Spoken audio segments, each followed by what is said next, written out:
Mike Johnson is the Speaker of the House, a central negotiator, and joins us now. Welcome, Mr. Speaker. It's great to see you. Last week, Dusty Johnson joined us, and he was really clear the GOP is not trying for some significant policy when it's literally the continuation of the status quo for a short period of time, and Democrats will not agree. Why? That's exactly right, Trey. Great to be with you. And as usual, you summarized it as well as anybody could right there at that opening. Chuck Schumer is playing a self-serving political game to give himself cover, and real Americans are feeling real pain because of it. This is not a game. They've shut the government down over such a simple matter.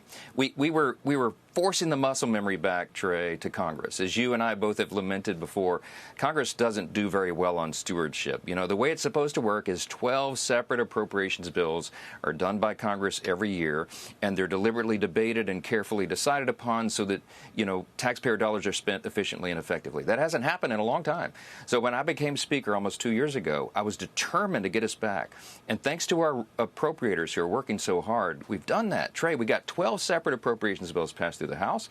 Wow. We got 3 of them off the floor. The Senate, Trey, has passed 3 appropriations bills for the first time in years because Leader Thune and the Republicans are doing a great job in their small majority there.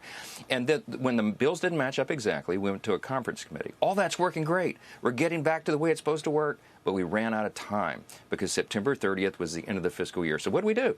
We did what has always been done, the conventional thing, a short stopgap funding measure. 24 pages in length, a clean CR, Trey. No Republican priorities or poison pills or gimmicks at all. We sent it to Chuck Schumer, assuming he would do the thing he's done every time his entire 40-year career in Congress. He did it 13 times during the Biden administration, but suddenly something's changed, and you nailed it. It changed because he's afraid of a Marxist challenge from his right, because Marxism is now in vogue in New York. That's plain and simple, brother. That's what this is about. Yeah, he's scared of AOC, although I think she's probably going to beat him in the primary no matter what happens. Just for those that don't follow this as closely as you, I mean, you're right in the middle. What precisely is it that Democrats expect you to concede, given the fact that they lost in 2024 and they're minority in both chambers? Why are you supposed to concede anything?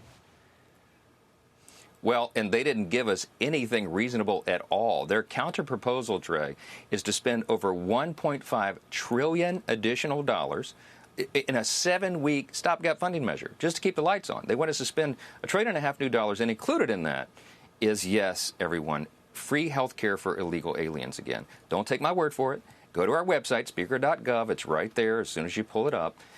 On page 57 of Chuck Schumer's counterproposal, he wants to repeal all the reforms we made to Medicaid to shore up that program and save it for the disabled, the elderly, and young pregnant women in difficult circumstances. That's who it's for. And we kicked the illegal aliens off.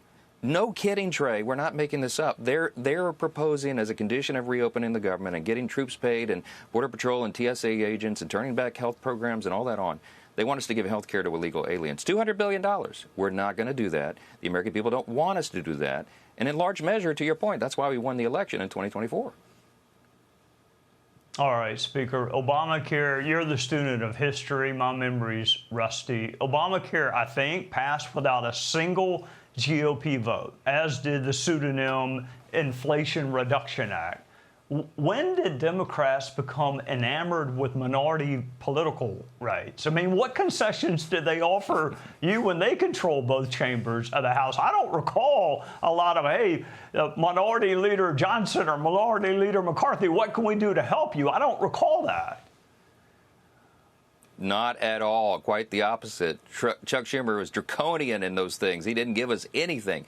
And now he's supposedly claiming that, the 4 top leaders should go into a back room. He quite literally argued that on the Sunday shows this morning, that 4 leaders, the top 2 leaders in both chambers should go to a back room and concoct this and decide all the spending. We're not doing that. That's not the way the system is supposed to work. The reason the system is broken is because leaders in the past, like Chuck Schumer, have done it that way. This is a deliberative body with 535 members, and they came here to represent their constituents. And we do well to argue out each of these spending measures to be the best stewards of taxpayer dollars. Chuck Schumer is yesterday's leaders, and they've gotten us into this mess, and we're getting out of it. Look, this is pure and simple about one thing. They're supposed to be, the base, the rabid base, as you said, the catatonic chants of fight, fight, fight. That's what they want. They want a fight against President Trump and Republicans in Congress. They've chosen the wrong fight at the wrong time for the wrong reasons, and real people are being harmed by it. It's absurd. I pray, Trey, that a few more Democrats in the Senate will come to their senses and join Republicans to open this government. That's what the president wants. That's what we want, Republicans in the House and the Senate. And we need some Democrats in the Senate to do the right thing. You got to have 60 votes in the Senate. That's the problem. We've only got 53 Republicans there. So we need a handful of them to do the right thing. All right, Speaker, quickly before I let you go, you're not only a man of faith, you're a man of hope. You were hopeful when we served together, even among us cynics. Will this end, and will this end soon in your judgment?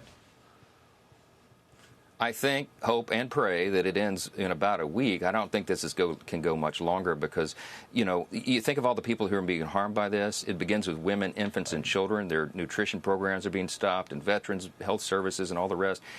I think these Democrats in the Senate are going to feel the outcry, and I think they're going to fold and do the right thing, and we'll get the lights back on and get back to work for the people.